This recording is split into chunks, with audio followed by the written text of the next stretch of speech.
आज का जो हमारा करंट अफेयर का सेशन होगा वो बड़ा ही जो इंपॉर्टेंट होने वाला है। क्या क्या हमारे सेशन में इसमें जो है सो वीडियो में हम लोग समझेंगे।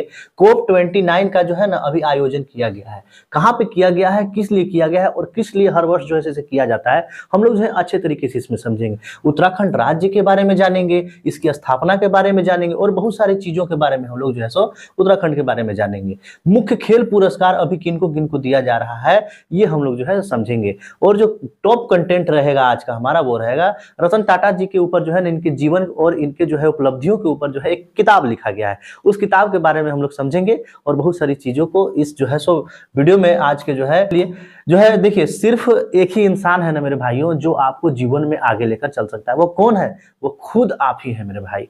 आप ही हैं जो अपने आप को जो है इतना इतना जो है सक्षम बना दीजिए ना मेहनत करने में, संघर्ष में पीछे मत हटो। ये मेहनत ही है जो आपको एक दिन सफलता के पूंजी तक पहुंचाएगा। ये पूंजी है आपका, तो ये मेहनत ही आपका है। एक रूटीन तैयार कीजिए एग्जाम का, अपना जो है फॉलो कीजिए उसको, आगे का जो है सो क्या पैटर्न रहेगा आपका, दिन भर का रूटीन एक तैयार करके रखिए, उसी के अनुसार काम कीजिए। तो ये जितना मेहनत कीजिएगा ना तो आप ही जो है सो क्या कर सकते हैं जीवन में अपना जो है लक्ष्य को प्राप्त कर सकते हैं खुद के मेहनत के बलबूते पर। चलिए ये सब चीजों को समझते हुए आज का जो है सो सेशन को शुरू करते हैं। पहला जो हमारा क्वेश्चन रहेगा कि जलवायु पर संयुक्त राष्ट्र की 29 वार्षिक बैठक जिसे कोप 29 कहा जाता है, कोप 29 कॉन्फ्रेंस ऑफ पार्टीज कहा जाता है, का आयोजन 11 नवंबर से 22 नवंबर 2024 तक निम्नलिखित में से किस देश में आयोजित किया गया है। ये पूछ रहा है कि ये जो है ना बैठक हुआ है कोप 29, कोप 29 कहा जाए तो एक जलवायु के ऊपर इसे बैठक किया जाता है, हर साल किया जाता है। इस बार 29वां हो रहा है, इसे इसलिए बोला जा रहा है क्या 29, इससे पहले 28 हुआ था। ये 29 साल से जो है सो किया जा रहा है, हर साल किया जाता है। तो इस साल कहाँ हो रहा है? तो इस साल जो है सो अजरबैजान में हो रहा है। बाकू जगह है अजरबैजान में, वहां पर जो है सो किया जा रहा है इसको। चलिए इसके बारे में और समझ लेते हैं, इसके बारे में समझ लेते हैं। जलवायु पर संयुक्त राष्ट्र की 29वीं बैठक की जा रही है, ठीक है, 29वीं बैठक की जा रही है। ये हर साल किया जाता है, किस लिए? क्लाइमेट चेंजिंग के ऊपर जो है सो चर्चाएं होती हैं। क्लाइमेट चेंजिंग के ऊपर, जलवायु परिवर्तन के ऊपर, ये मुद्दा सबसे यही है इसका। मैं बहुत सारे देशों को बुला करके और उस पर जो है चर्चा होता है। इस बार क्या हुआ कि कहाँ किया गया? तो अजरबैजान के बाकू में किया गया है। कहाँ पर? अजरबैजान के बाकू में आयोजित किया गया है। और यूएन क्लाइमेट चेंजिंग कॉन्फ्रेंस शिखर सम्मेलन का मुख्य फोकस क्या था? मुख्य फोकस क्या था कि एक नई वित्तीय योजना तैयार की जाएगी। किसके लिए?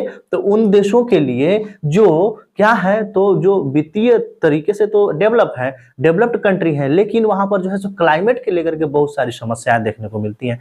तो उसके लिए क्या किया जाएगा? उनके लिए जो है सो वित्तीय योजना बनाई जाएगी। क्या किया जाएगा? योजना बनाया जाएगा। न्यू कलेक्टिव क्वांटिफाइड गोल, इसका जो है सो क्या था? थीम था इस साल का। NCQG पर जो है चर्चा किया जाएगा, यही जो है इसका थीम था। इस कारण 29 को फाइनेंस कोप भी कहा जा रहा है। क्या कहा जा रहा है? फाइनेंस कोप भी कहा जा रहा है। 29 जो ये जो हुआ है कॉन्फ्रेंस ऑफ पार्टीज, इसका जो है फुल फॉर्म है, इसका जो है क्या किया जा रहा है? तो फाइनेंस कोप भी इसको कहा जा रहा है इस साल का, ठीक है। चलिए आगे बात को समझ लीजिए। इस योजना का उद्देश्य क्या है? तो इस योजना का उद्देश्य है कि विकासशील देश जो है उनको जलवायु परिवर्तन के बचाने के लिए, उसके इफेक्ट से बचाने के लिए क्या करेंगे कि फाइनेंशियल सपोर्ट किया जाएगा। क्या किया जाएगा?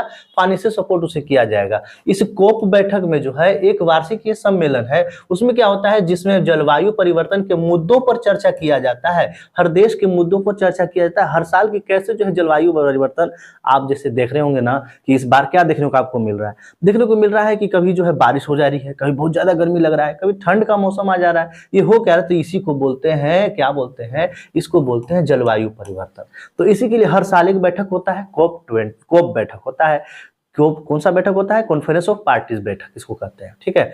आयोजनकर्ता कौन होते हैं इसके आयोजन करने वाले? तो United nation frameworks convention on climate changing, जिसे UNFCCC कहा जाता है, ठीक है ना। संयुक्त राष्ट्र का एक अंतरराष्ट्रीय समझौता है यह, जो जलवायु परिवर्तन से निपटने के लिए सदस्य देश, इसमें बहुत सारे देश मिले हुए हैं, सदस्य देश के साथ काम करता है। इसकी शुरुआत कब हुई थी? तो 1995 में इसका शुरुआत हुआ था। कोप 28 अगर कहा जाए पिछले साल का जो है कहाँ हुआ था बैठक? तो ये दुबई में हुआ था, संयुक्त अरब अमीरात में इसका बैठक किया गया था, COP 28 का। 29 का कहाँ हुआ है, तो ये अजरबैजान में, बाकू के अजरबैजान में किया गया है इसको, ठीक ना। चलिए ये भी सभी चीजों को हमने समझ लिया। नेक्स्ट क्वेश्चन के चलते हैं मेरे भाइयों। नेक्स्ट क्वेश्चन है हमारा, देखिए वीवीआई क्वेश्चन होने वाला है ये आपका, ये क्वेश्चन वीवीआई क्वेश्चन होने वाला है। क्यों? क्योंकि ये क्वेश्चन जो है पीछे पूछा गया है, 2019 में ही पूछा गया है, मेंस पेपर में, जीएस के पेपर 3 में जो है ऑफिशियल पेपर में इसे पूछा गया है। राष्ट्रीय शिक्षा दिवस कब मनाया जाता है? राष्ट्रीय शिक्षा दिवस हर साल कब मनाया जाता है? तो 11 नवंबर को मनाया जाता है। कब मनाया जाता है? 11 नवंबर को मनाया जाता है। किसके लिए मनाया जाता है, किनकी याद में मनाया जाता है? तो हर साल जो है मौलाना अब्दुल कलाम आजाद की याद में इनकी जयंती पर मनाया जाता है। कब? 11 नवंबर को मनाया जाता है, और यह दिवस जो है मौलाना अब्दुल कलाम आजाद की जयंती पर मनाया जाता है। मौलाना अब्दुल कलाम आजाद स्वतंत्र भारत के पहले शिक्षा मंत्री थे। क्या थे? पहले शिक्षा मंत्री, एजुकेशन मास्टर मिनिस्टर थे ये पहले भारत के। उन्होंने भारतीय शिक्षा प्रणाली, एजुकेशन सिस्टम को बेहतर बनाने के लिए महत्वपूर्ण योगदान दिया है। क्या किया है? महत्वपूर्ण योगदान दिया है उन्होंने अपने समय में। और इस दिन को मनाने का उद्देश्य क्या है? तो एजुकेशन के महत्व को, शिक्षा के महत्व को क्या करना? बढ़ावा देना मेरे भाइयों। लोगों को शिक्षा के प्रति जो है सो क्या करना? जागरूकता फैलाना, और उनको जो है शिक्षा के प्रति जागरूक करना। मेन जो है सो उद्देश्य क्या है? इसका मेन उद्देश्य यही है, ठीक है ना। चलिए, तो ये जो है सो किनके लिए मनाया जाता है राष्ट्रीय शिक्षा दिवस? तो अब्दुल कलाम आजाद के लिए मनाया जाता है। भारत के जो है सो एजुकेशन मिनिस्टर थे, पहले शिक्षा मंत्री थे, ठीक है। चलिए, हर वर्ष 11 नवंबर को ये मनाते हैं। वीवीआई क्वेश्चन है, आप लोग याद रखिएगा इसको। सेकंड क्वेश्चन की ओर चलते हैं। किस भारतीय खिलाड़ी ने FIH federation international D hockey players of the year पुरस्कार 2024 खिताब जीता है? 2024 खिताब जीता है, किसने जीता है? तो ये जो है सो हरमनप्रीत सिंह इनका नाम है। क्या नाम है? हरमनप्रीत सिंह नाम है, जिन्होंने FIH federation international D hockey player of the year पुरस्कार 2024 का खिताब जो है इन्होंने जीता है। जैसे कि अगर बात किया जाए हरमनप्रीत सिंह की बात किया जाए, तो ये जो है इंडियन मेंस हॉकी टीम के क्या है? तो कैप्टन है। ये क्या है? कैप्टन भी है। 2024 के लिए इनको FIH player of the year का जो है सो खिताब जीता है इन्होंने। इससे पहले हरमनप्रीत का बात करें तो 2020-21 और 21-22 में भी FIH player of the year का पुरस्कार भी इनको दिया गया है, ये जीते हैं। हरमनप्रीत सिंह भारतीय हॉकी टीम के कप्तान रह चुके हैं। ये कौन से राज्य से है? तो पंजाब से है मेरे भाइयों, इसको आप लोग याद रखिएगा। अर्जुन अवार्ड 2021 में भी ये जीत चुके हैं, इनको दिया गया है, इनको सम्मानित किया गया है। कौन सा अवार्ड? अर्जुन अवार्ड 2021 से इनको सम्मानित किया गया है। हरमनप्रीत सिंह इसके अलावा जो है फॉर्मर गोलकीपर जो है कौन है रह चुके हैं? तो PR रह चुके हैं। श्रीजेश को गोलकीपर ऑफ द ईयर जो है खिताब दिया गया है। क्या दिया गया? हरमनप्रीत सिंह के अलावा में इनको जो है फॉर्मर गोलकीपर PR श्रीजेश को जो है गोलकीपर ऑफ द ईयर का अवार्ड जो है सो खिताब जो है सो दिया गया है इनके अलावा, ठीक है। चलिए, हरमनप्रीत सिंह के बारे में भी जान लिए हम लोग। आगे चलते हैं मेरे भाइयों। देखिए, नवंबर 2024 में किसे तीसरे रोहिणी नैयर पुरस्कार से सम्मानित किया गया है? किसे जो है सो रोहिणी नैयर पुरस्कार से सम्मानित किया गया है? का नाम है अनिल प्रधान। क्या नाम है उनका? उनका नाम है अनिल प्रधान नाम है आपका, ठीक है ना। जिनको क्या किया गया है? तो तीसरी बार जो है सो इनको दिया गया क्या? रोहिणी नैयर पुरस्कार से इनको सम्मानित किया गया है। रोहिणी नैयर पुरस्कार से इनको सम्मानित किया गया है। 2024 में नवंबर में ओडिशा के में जो है सामाजिक कार्यकर्ता, सोशल वर्कर कौन? अनिल प्रधान को तीसरे रोहिणी नैयर पुरस्कार से क्या किया गया है? सम्मानित किया गया है। यह पुरस्कार अनिल प्रधान को पुरस्कार जो है ग्रामीण क्षेत्र में sciences, technology, engineering and mathematics की एजुकेशन को बेहतरीन करने के योगदान में इनको दिया गया है। इस चीज को याद रखिएगा। रोहिणी नैयर पुरस्कार, यह पुरस्कार जो है ग्रामीण विकास के लिए जो है 40 वर्ष से कम उम्र के लोगों को ये जो है पुरस्कार दिया जाता है, ठीक है। और इसकी स्थापना कब हुई थी? स्टेब्लिश्ड कब हुआ था स्थापना? तो 2022 से इसको दिया जा रहा है। अर्थशास्त्री रोहिणी नैयर के सम्मान में जो है रोहिणी नैयर फाउंडेशन द्वारा इसको दिया जाता है। पुरस्कार राशि की अगर बात किया जाए तो 10 लाख रुपए जो है सो दिया जाता है। जिनको सम्मान दिया जाता है ना, उनको कितना दिया जाता है? तो 10 लाख रुपए दिया जाता है। ये सम्मान राशि है। नेक्स्ट क्वेश्चन है हमारा कि वर्ल्ड सॉफ्ट टेनिस चैंपियनशिप 2024 में किस भारतीय खिलाड़ी ने सिल्वर मेडल जीता है। सिल्वर मेडल जीतने वाली कौन है, तो वो है आपकी तनुश्री है भाइयों। कौन है, तनुश्री है, जिन्होंने क्या वर्ल्ड सॉफ्ट टेनिस चैंपियनशिप 2024 में जो है सो भारतीय खिलाड़ी के सिल्वर मेडल जीतने वाली तनुश्री है। ठीक है, चलिए तनुश्री के बारे में जान लेते हैं। तनुश्री के बारे में जान लीजिए कि चीन में ये जो है सो खेल आयोजित हुआ था वर्ल्ड सॉफ्ट टेनिस चैंपियनशिप 2024, और भारत से तनुश्री ने क्या किया है, तो गोल्ड मेडल जो है सो इन्होंने जीता है। फाइनल मुकाबले में तनुश्री ने किसको हराया है, तो चीनी ताइपे की जो है सो चियांग म्यून यू से हार गई, और जो है सो तनुश्री जो है सो जीत गई। तब जीत होने पर इनको सिल्वर मेडल दिया गया है। ठीक है ना, हार होने पर जो है सो सिल्वर मेडल इनको दिया गया है। इनमें नरम गेंदों और हल्के रैकेट का उपयोग किया जाता है। वर्ल्ड सॉफ्ट टेनिस चैंपियनशिप इसका शुरुआत कब हुआ था, तो बात किया जाए तो 1975 में इसका शुरुआत किया गया था। ऑर्गेनाइजर कौन है, ऑर्गेनाइज कौन करता है, आयोजन कौन करता है इसका, तो इंटरनेशनल सॉफ्ट टेनिस फेडरेशन के द्वारा जो है क्या किया जाता है, ऑर्गेनाइज से किया जाता है। ठीक है, चलिए तो अभी भारत से जो है तनुश्री जो है सिल्वर मेडल लाई है, क्या में, तो वर्ल्ड सॉफ्ट टेनिस चैंपियनशिप में जो है सो सिल्वर मेडल लेकर आई है ये। ठीक है ना, चलिए नेक्स्ट क्वेश्चन की ओर चलते हैं।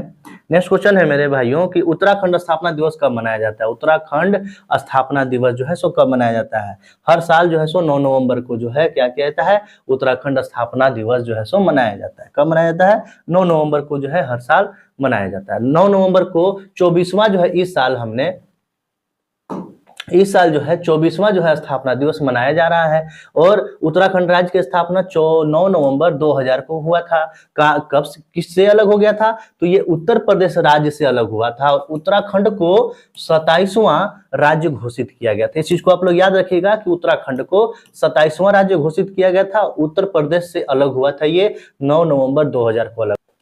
2000 से लेकर 2007 तक जो है उत्तराखंड को उत्तरांचल के नाम से बुलाया जाता था। ठीक है, 2007 में उत्तरांचल का नाम बदलकर क्या रख दिया गया, उत्तराखंड रख दिया गया। अब इसकी स्थापना दिवस कब मनाई जाती है, 9 नवंबर 2000 को जो है सो इसको जो है अलग किया गया था, और हर साल 9 नवंबर को उत्तराखंड का स्थापना दिवस मनाया जाता है। उत्तराखंड कहा जाए तो देवताओं की भूमि कहा जाता है इसे, या देवभूमि भी कहा जाता है। क्यों, क्योंकि 4 धाम जो है सो कहाँ पड़ते हैं, आपके उत्तराखंड में ही तो पड़ते हैं मेरे भाइयों। अगर गर्मियों में बात किया जाए घूमने का जगह तो गैरसैंग है, अगर सर्दियों में बात किया जाए तो देहरादून है। ठीक है, ये 2 जगह है जो है सो अलग अलग। अगर बात किया जाए उत्तराखंड का, तो उत्तरांचल का नाम इसका बदलकर 1 जनवरी 2007 को जो है सो बदल दिया गया था। ठीक है, 2007 में इसका नाम बदल। राज्यपाल कौन से है उत्तराखंड में, गुरमीत सिंह है। मुख्यमंत्री अभी कौन है, पुष्कर सिंह धामी है।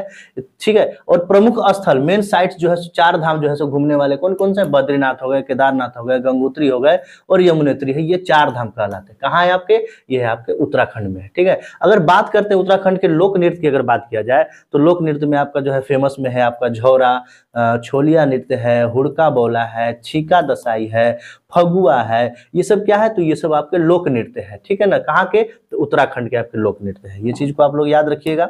चलिए नेक्स्ट की ओर चलते हैं। नेक्स्ट क्वेश्चन है हमारा कि किस स्थान पर दूसरे भारतीय सैन्य विरासत महोत्सव आयोजन किया गया है। कहां पर इसका आयोजन किया गया है, कहां पर जो है सो इसका आयोजन किया, किसका, तो भारतीय सैन्य विरासत महोत्सव का। ठीक है ना, तो नई दिल्ली में इसका आयोजन किया गया है। कहां किया गया मेरे भाइयों, नई दिल्ली में इसका आयोजन किया गया है। ठीक है, भारतीय इंडियन मिलिट्री हेरिटेज फेस्टिवल इसे कहा जाता है। 8 नवंबर को दूसरा भारतीय सैन्य विरासत महोत्सव जो है सो इसका आयोजन किया गया था। ठीक है, और शौर्य गाथा परियोजना का उद्देश्य क्या है इसका, तो शिक्षा और पर्यटन के माध्यम से भारत के सैन्य विरासत को क्या करना है, बढ़ावा देना है। क्या करना है, इसके विरासत को क्या करना है, बढ़ावा देना है। इसके बारे में भारतीय सुरक्षा कहा जाए तो इंटरनेशनल जो है सो ये भारतीय राष्ट्रीय सुरक्षा को, विदेशी नीति को और सैन्य धरोहरों को और भी बहुत सारे विषयों पर इसकी जो है सो चर्चा की जाती है इससे। ठीक है, और पहला भारतीय जो है सो सैन्य विरासत महोत्सव कब मनाया गया था, इंडियन मिलिट्री हेरिटेज फेस्टिवल कब मनाया गया था इसका, तो ये मनाया गया था आपको 2023 में मनाया गया था। ठीक है,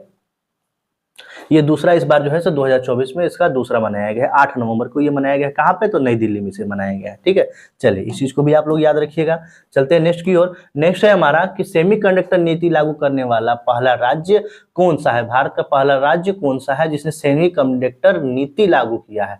ऐसे तो जानिए सेमीकंडक्टर किसे कहते हैं, तो मोबाइल में देखा हो, मोबाइल हो चाहे कंप्यूटर हो, लैपटॉप हो, तो छोटे छोटे चिप्स जो आप देखते हैं ना, तो उसे सेमीकंडक्टर कहा जाता है उसे। ठीक है, तो ये लागू करने वाला कहाँ का है, तो ये गुजरात का है। ये जो प्लान से लागू किया गया है, इसे भारत में ही जो है सो निर्यात बनाया जाएगा। ये पहले हम लोग क्या करते थे, बाहर से मंगा कर ना अपने यहाँ जो है सो इसे लगाया करते थे, जो है सो सबमिट एक मोबाइल में जो है सो लगाया जाता था, बाहर से ही जो है सो इसे डिस्पैच किया जाता था। लेकिन अब इसी का मैन्युफैक्चरिंग जो है सो बनाने के लिए कहाँ प्रक्रिया शुरू की जाएगी, तो गुजरात में है जो शुरू किया गया है। इसका नाम है सेमीकंडक्टर नीति। ठीक है, चलिए इसके बारे में हम लोग बात कर लेते हैं। से कहा जाए तो सेमीकंडक्टर जो है सो थोड़ी मात्रा में जो है क्या करता है, बिजली का प्रवाहित करता है, हल्का मात्रा में बिजली का प्रवाहित करता है। ये ना तो पूरी तरह से कहा जाए तो ये बिजली को रोकता है और ना बिजली को ज्यादा प्रवाहित करता है। ये जो है सो अगर कहा जाए जैसे में प्लास्टिक भी है इसमें और जैसे कॉपर भी है इसमें, जैसे कि आप यहाँ देख सकते हैं तो यहाँ पर साइड साइड में जो आपको जो ये वायर जैसा दिख रहा है ना, तो ये एक तरह से कॉपर हो गया, और इसके ऊपर में, इस चिप के ऊपर में जो ये लगा हुआ चीज ब्लैक नजर आ रहा है वो प्लास्टिक हो गया। तो ये बिजली को ना ज्यादा जाने देता है ना कम जाने देता है, ये जो है सो दोनों चीजों को काम कर रहा है। तो इसमें जो है बहुत सारे चिप लेवल का काम होता है, जिससे मोबाइल हो चाहे लैपटॉप हो वो बहुत सारे प्रक्रिया कर सके, अपना काम कर सके। ज्यादा उपयोग जो है कहाँ होता है, तो मोबाइल में, कंप्यूटर में, टीवी में, सोलर पैनल में और भी इलेक्ट्रॉनिक्स जितने भी डिवाइसेज है ना, उनमें जो है इसका उपयोग किया जाता है। ठीक है, चलिए गुजरात सेमीकंडक्टर नीति लागू करने वाला पहला भारत का राज्य बनने वाला है। ठीक है, और गुजरात सरकार ने क्या किया है, देश का पहला सेमीकंडक्टर नीति इसे 2022 में लागू किया था, लेकिन 2027 की जो है सो शुरुआत जो है सो होने वाली है। 2022 से 27 तक इसकी जो है शुरुआत का रखा गया है। चलिए आगे चलते हैं दोस्तों।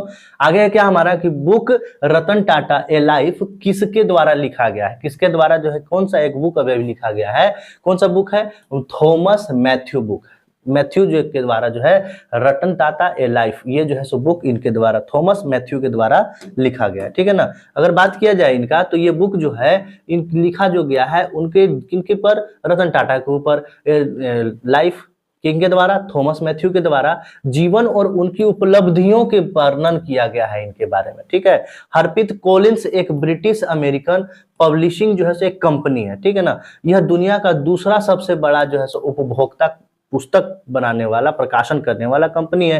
हैपर्स कोलिन का हेडक्वार्टर कहाँ है, ये जो है सो इस कंपनी ने जो लॉन्च किया, लिखने वाले तो ये है, लॉन्च करने वाला कंपनी कौन है, तो हैपर्स कोलिन, इसको याद रखिएगा। न्यूयॉर्क शहर में जो है इसका क्या है, हेडक्वार्टर है। और डॉक्टर थॉमस मैथ्यू क्या रह चुके हैं, तो एक रिटायर्ड आईएएस ऑफिसर रह चुके हैं, और यह एक लेखक भी हैं और कॉर्पोरेट नीतिकार भी हैं, रक्षा विश्लेषण, और डॉक्टर थॉमस और मैथ्यू को कहा जाए तो इंडियन एडमिनिस्ट्रेटिव सर्विस आईएएस के 1983वीं बैच के अधिकारी भी यह रह चुके हैं। तो इसको याद रखिएगा आप लोग। जो है सो थॉमस मैथ्यू ने जो है सो अभी एक बुक लिखा है, उसका क्या नाम है, रतन टाटा ए लाइफ, ये जो है थॉमस मैथ्यू के द्वारा लिखा गया है। और हार्पर कॉलिंस एक ऐसा माने कंपनी है जो जिसने क्या किया है, इस बुक को लॉन्च किया है। ठीक है ना, चलिए ये भी हम लोगों ने समझ लिया। चलिए आगे चलते हैं दोस्तों।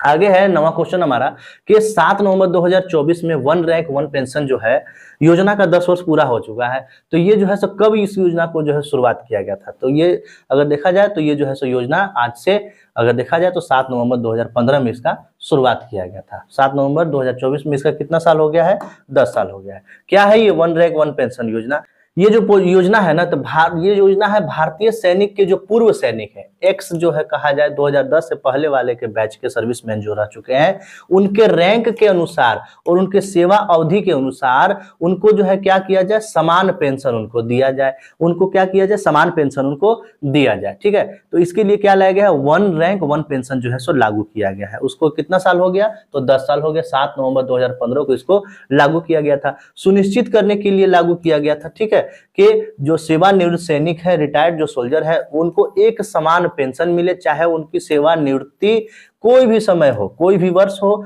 लेकिन उनको क्या हो, एक ही जैसा जो है सो क्या मिले, पेंशन मिले। ठीक है ना, ये इस योजना का उद्देश्य क्या था, पूर्व सैनिकों को सम्मान पेंशन को प्रदान करना था। क्या था, सम्मान माने कि एक जैसा ही पेंशन को प्रदान करना था, एक जैसा ही पेंशन सबको देना था। वन रैंक वन पेंशन इसका इसीलिए नाम था। इसका जो है अभी कितने साल हो गए, 10 साल हो गए। ठीक है, 7 नवंबर 2015 को इसका जो है लागू किया गया था इसको। चलिए नेक्स्ट क्वेश्चन की ओर चलते हैं। नेक्स्ट क्वेश्चन है कि मध्य प्रदेश राज्य सरकार ने राज्य की सरकारी नौकरी में महिलाओं की कितनी प्रतिशत आरक्षण को बढ़ावा देने की मंजूरी दे दी गई है। देखिए आप लोग जान जाइए, पहले जो है मध्य प्रदेश राज्य में महिलाओं की जो आरक्षण होती थी उसको जो है 33% दिया जाता था, लेकिन अब इसको जो है बढ़ा दिया गया है मध्य प्रदेश राज्य सरकार द्वारा। ये केंद्र सरकार द्वारा जो है मंजूरी अभी नहीं दिया गया है, ये किसके द्वारा दिया गया है, अभी राज्य सरकार के द्वारा दिया गया है। ये 35% जो है सो बढ़ाकर कर दिया गया है। कितना कर दिया गया है, 35% महिला आरक्षण जो है सो मध्य प्रदेश में बढ़ाकर कर दिया गया है। मध्य प्रदेश के chief minister doctor Mohan Yadav की अध्यक्षता में आयोजित जो है स्टेट कैबिनेट की बैठक में स्टेट गवर्नमेंट की नौकरियों में क्या होगा, अब महिलाओं की रिजर्वेशन 33% बढ़ाकर कितना कर दिया गया है, 35% कर दिया गया है। और मध्य प्रदेश महिला आरक्षण 33% बढ़ाकर 35% करने का निर्णय 3 अक्टूबर 2023 को former chief minister Shivraj Singh Chouhan ने इसको लिया था, जिसे क्या किया गया है, अभी जो है सो लागू किया गया है। 33% बढ़ाकर कितना प्रतिशत कर दिया गया है, 35% कर दिया है। कौन से राज्य में, क्वेश्चन भी आ सकता है आपको कि कौन से राज्य में जो है सो अभी हाल ही में जो है महिला आरक्षण को बढ़ाकर 35% कर दिया गया है, तो याद रखिएगा वो कहां पर है, मध्य प्रदेश में कर दिया गया। किनके द्वारा, chief minister doctor Mohan Yadav की अध्यक्षता में आयोजित जो है स्टेट कैबिनेट में इसको लागू किया गया। चलिए आगे चलते हैं। नेक्स्ट क्वेश्चन है कि हाल ही में किस राज्य में निगोला चकोबा उत्सव मनाया जाता है। कहां पर ये निगोला चकोबा उत्सव मनाया जाता है, तो ये मणिपुर में मनाया जाता है मेरे भाइयों। ये क्यों मनाया जाता है, तो देखिए जो विवाहित महिलाएं होती हैं ना, उनके लिए जो है एक जो है क्या किया जाता है, एक दावत का निमंत्रण दिया जाता है, ठीक है, और इसके लिए एक उत्सव मनाया जाता है, उत्सव के रूप में मनाया जाता है इसे, जिसका नाम क्या है, इसका नाम है निगोला चकोबा। अगर कहा जाए निगोला का मतलब, निगोल का मतलब क्या होगा, तो निगोल का मतलब विवाहित महिला, और चकोबा का मतलब क्या होगा, तो चकोला का मतलब है दावत, ठीक है, दावत का निमंत्रण, ठीक है। चलिए, यह त्योहार मैरिड गर्ल मतलब कहा जाए शादीशुदा जो महिलाएं होती हैं उनके सम्मान में किया जाता है। उस उत्सव के दौरान जब बेटियां शादी के बाद जब घर अपने माता पिता के यहाँ आती हैं तो उनके सम्मान में एक बड़ा सा समारोह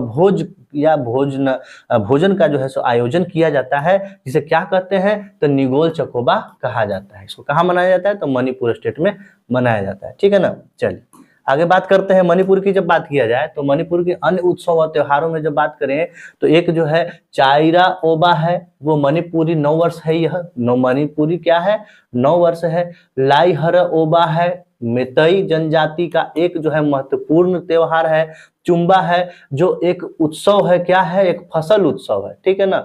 और मणिपुर की अगर लोक नृत्य का बात हम लोग करें तो जो है सो फेमस लोक नृत्य में आपको देखने को मिलेगा चोंग, महारास, नटराज, संखाल, बसंत, रास, थागटा, पुगवा लोग और कित्वम, ठीक है, जिसमें से सबसे फेमस क्या है वहां का, तो सबसे फेमस आपका नटराज है। ये चीज आप लोग याद रखिएगा, नटराज और नवरानी, ठीक ना। चलिए आगे चलते हैं नेक्स्ट की ओर। नेक्स्ट क्वेश्चन है हमारा कि 7 नवंबर को किसकी याद में राष्ट्रीय कैंसर जागरूकता दिवस मनाया जाता है, तो ये मैरी क्यूरी की याद में जो है सो मनाया जाता है। किसके याद में मनाया जाता है, तो मैरी क्यूरी की याद में मनाया जाता है। मैरी क्यूरी की याद में हर साल 7 नवंबर को, कब मेरे भाइयों, तो हर साल 7 नवंबर को नेशनल कैंसर अवेयरनेस डे मनाया जाता है। कब, 7 नवंबर को मनाया जाता है। इन्होंने क्या किया था, तो इन्होंने रेडियो धर्मिता, रेडियो एक्टिविटी के क्षेत्र में महत्वपूर्ण योगदान दिया था। उसके अनुसंधान रिसर्च किया था उसमें, और कैंसर का जो है इलाज करने के लिए रेडियोथेरेपी का जो है उपचार का जो है इन्होंने क्या किया था, विकास किया था, मेथड को आगे बढ़ाया था, ट्रीटमेंट मेथड को क्या किया था, आगे इन्होंने बढ़ाया था, उसका विकास किया था। इसका 2024 का अगर थीम क्या था इसका, cancer, national cancer awareness day का, तो hope, love and strength our weapons against cancer. ये जो है 2024 का क्या था, थीम था। उद्देश्य क्या है इसका, तो कैंसर, इसके लक्षणों और उपचारों के बारे में जागरूकता फैलाना, किससे बचाव किया जाए और कैंसर होने पर किस तरीका से इलाज किया जाए, इसके बारे में हम लोग क्या मनाते हैं, नेशनल कैंसर अवेयरनेस डे मनाया जाता है, ठीक है ना। चलिए ये भी चीजों को समझ लिया। नेक्स्ट चलते हैं, रिवीजन कर लेते हैं पहले वाले क्लास के हम लोग जो है सो करंट अफेयर को। स्विस ओपन इंडोर तीरंदाजी में कांस्य पदक जीतने वाले कौन थे, स्विस ओपन इंडोर तीरंदाजी में जीतने वाले कौन थे, तो अतानु दास थे। आपको ये चीज आप लोग याद रखिएगा, कौन थे, तो अतानु दास थे। नेक्स्ट क्वेश्चन की ओर चला जाए, कौन है, तो आपका सेकंड क्वेश्चन है रिवीजन में कि भारत की जीडीपी में सबसे अधिक हिस्सेदारी किस राज्य से है, ये महाराष्ट्र से है, ठीक है। कौन से देश से, कौन से राज्य से है, तो ये महाराष्ट्र से है। चलिए नेक्स्ट की ओर चलते हैं। नवंबर 2024 में फीडे रेटिंग हासिल करने वाले दुनिया के सबसे कम उम्र के खिलाड़ी कौन बने हैं, जो चेस में, ये फीडे रेटिंग क्या है, तो एक चेस खेल होता है जिसमें जो है सो रेटिंग दिया जाता है। 5 फीडे रेटिंग जो है सो पहले से जीत चुके जो है सो खिलाड़ी होते हैं, उनको जो है उससे ज्यादा, उनको हराकर उससे ज्यादा रेटिंग ले आने पर जो है सो फीडे रेटिंग दिया जाता है। तो जो है सो देखिए 3 साल के एक बच्चे हैं, 3 साल जो है सो 3 साल 8 महीने जो है सो एक बच्चे हैं, उन्होंने जो है सो सबसे ज्यादा फीडे रेटिंग लाया है 1555, जिनका नाम है अनिश सरकार। क्या नाम है? अनिश सरकार। निम्नलिखित से कौन सा त्योहार सूर्यदेव और उनकी पत्नी उषा को समर्पित है? यह छठ पूजा है, जो कि सूर्यदेव और उनकी पत्नी उषा को समर्पित यह है। ठीक है, ये 4 दिन का जो है सो पर्व होता है, याद रखिएगा। पहले भी जो है ये क्वेश्चन आया है, एमटीएस 2020 में ये क्वेश्चन पूछा गया है। वर्ल्ड टिशुनामी अवेयरनेस डे कब मनाया जाता है? तो हर साल 5 नवंबर को ये वर्ल्ड टिशुनामी अवेयरनेस डे मनाया जाता है। भारत की किस लघु फिल्म, शॉर्ट फिल्म है एक, जिसने जो है ऑस्कर 2025 के लिए जो है क्वालिफाई कर लिया है? क्या नाम है उसका? तो वो है Sunflower we are the first ones to know. एक और फिल्म है जिसने जो है क्वालिफाई कर लिया है ऑस्कर 2025 के लिए, वो कौन सी पिक्चर है? तो वो है आपका लापता लेडीज। ठीक है, नवंबर 2024 में मेलुरी को किस राज्य का 17वां जिला बनाया गया है? क्या मेलुरी को 17वां जिला बनाया गया है किस राज्य में नवंबर 2024 में? तो ये नागालैंड में मेलुरी को जो है 17वां राज्य जो है सो जिला बनाया गया है इसका। ठीक है, चलिए, केंद्र शासित प्रदेश जम्मू कश्मीर के विधानसभा अध्यक्ष किसे चुना गया है? विधानसभा का जो चुनाव हुआ था केंद्र शासित प्रदेश में जो चुनाव हुआ था, तो विधानसभा के अध्यक्ष किनको चुना गया था? तो उनका नाम था अमर अब्दुल्ला, नाम था उनका। भारत और वियतनाम के मध्य अभ्यास विनबैक्स 2024 का 5वां एडिशन आयोजित किया गया। किस स्थान पर इसको जो है आयोजित किया गया था? तो ये अंबाला के हरियाणा में विनबैक्स 2024 का 5वां एडिशन जो है सो क्या किया गया था। हाल ही में फूलों की घाटी पर्यटक स्थल शीतकालीन के लिए बंद कर दिया गया। यह भारत के किस राज्य में उपस्थित है? तो उत्तराखंड में जो है सो फूलों की घाटी जो पर्यटक स्थल है उसे जो है शीतकाल में बंद कर दिया जाता है, अक्टूबर में बंद कर दिया जाता है, अक्टूबर से लेकर दिसंबर तक इसे बंद रखा जाता है। ठीक है, ये जो है सो पूरे विश्व में जो है सबसे ज्यादा अलग अलग तरीके के फूल यहाँ पर देखे जाते हैं। ऐसे प्रजाति है जो पूरे विश्व में नहीं पाए जाते हैं, जो यहाँ पाए जाते हैं। कहाँ पर है आपका? ये उत्तराखंड में है। अंतरराष्ट्रीय श्रम संगठन के गवर्निंग बॉडी 352वां बैठक का आयोजन कहाँ किया गया है? तो ये जिनेवा के, स्विट्जरलैंड के जिनेवा में इसे किया गया है। चलिए, 5 नवंबर को अमेरिका में राष्ट्रपति चुनाव के लिए मतदान किया गया। कब किया गया था? तो 5 नवंबर को जो है सो राष्ट्रपति चुनाव हुआ था अमेरिका में। अमेरिका में राष्ट्रपति कार्यकाल कितने समय के लिए होता है? तो ये 4 साल के लिए होता है। और ये कौन जीते हैं जो ये चुनाव? तो ये जो है डोनाल्ड ट्रंप जीते हैं। ये किनके साथ में हो रहा था? तो ये जो है कमला हैरिस के साथ में इनको हो रहा था।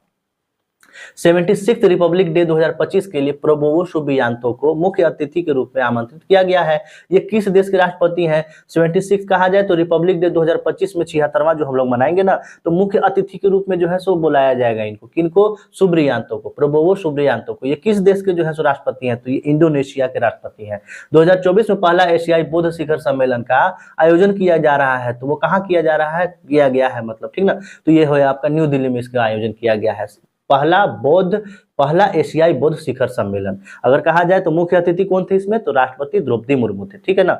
चलिए आगे चलते हैं। हाल ही में लॉन्च किए गए यूविन पोर्टल का पूर्ण रूप क्या था? अगर फुल फॉर्म क्या था उसका यूविन पोर्टल का? तो यूनिवर्सल इम्यूनाइजेशन प्रोग्राम था। यूविन पोर्टल क्या है? तो ये जो है सो प्रधानमंत्री मोदी जी के द्वारा जैसे लॉन्च किया गया है। ये कहा जाए तो जो आंगनबाड़ी में टीके लगते हैं ना, बच्चों के आंगनबाड़ी कहिए चाहे हॉस्पिटल में कहिए, जो नवजात बच्चे होते हैं चाहे गर्भवती महिला जो होती है, तो उसको जो है उस पोर्टल पर जितने भी टीके लगाए जाएंगे, सुई लगाए जाएंगे ना, तो उसको जो है सिस्टम तरीके से प्रोग्राम में रखने के लिए ये जो है पोर्टल को यूविन पोर्टल को लागू किया गया है, लॉन्च किया गया है। ठीक है।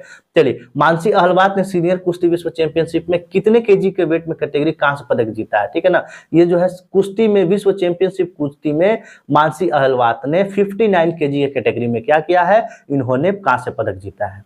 चलिए, किसने नागरिक पंजीकरण प्रणाली CRS मोबाइल एप्लीकेशन लॉन्च किया है? क्या है CRS एप्लीकेशन? तो ये जान जाइए कि जन्म और मृत्यु प्रमाण पत्र आपको बनाने के लिए जो नगर निगम या कहीं और दफ्तर में जाकर जाना पड़ता था, डॉक्यूमेंट जो है जमा करना पड़ता था, अब आपको कहीं नहीं जाना पड़ेगा। अब आपको जो है ये पोर्टल पर आकर खुद से जो है आप जहां पर भी हो वहां से जो है इस पोर्टल पर आकर आप जो है जन्म और मृत्यु प्रमाण पत्र के लिए रजिस्ट्रेशन कर सकते हैं। तो किसके द्वारा लागू किया गया है? ये अमित शाह के द्वारा लागू किया गया है। कर्नाटक सरकार ने निम्न में से किस शिल्पकार को राज्योत्सव पुरस्कार 2024 से सम्मानित किया? तो ये जान जाइए, इनका नाम है अरुण योगी राज। इन्होंने क्या बनाया है? तो इन्होंने जो है अयोध्या के रामलला का जो मूर्ति बनाया है, इनके द्वारा ही बनाया गया। इनको क्या किसे शिल्प का इनको जो है राज्योत्सव पुरस्कार से सम्मानित किया गया कर्नाटक सरकार के द्वारा। केंद्र सरकार ने मथुरापोजी बंदरगाह के विकास के लिए 177 करोड़ रुपए की विकास परियोजना को मंजूरी प्रदान की है। यह बंदरगाह जो है किस राज्य में स्थित है? तो ये केरला में स्थित है। कहां पर स्थित है? ये केरला में। यहाँ पर जो है हमारा जो है रिवीजन कंप्लीट हो चुका है। आज के सेशन को हमने बहुत अच्छे से समझ लिया। उम्मीद करते हैं आपको वीडियो अच्छा लगा होगा, और अच्छा लगा होगा तो एक जो है सो लाइक कर दीजिएगा, और आप अगर चैनल पर नए आए होंगे तो हमारे चैनल को सब्सक्राइब कर लीजिएगा। अगली बार से आपको और भी अच्छे कंटेंट लाएंगे और इस तरीके से आपको देंगे। तब तक के लिए थैंक यू।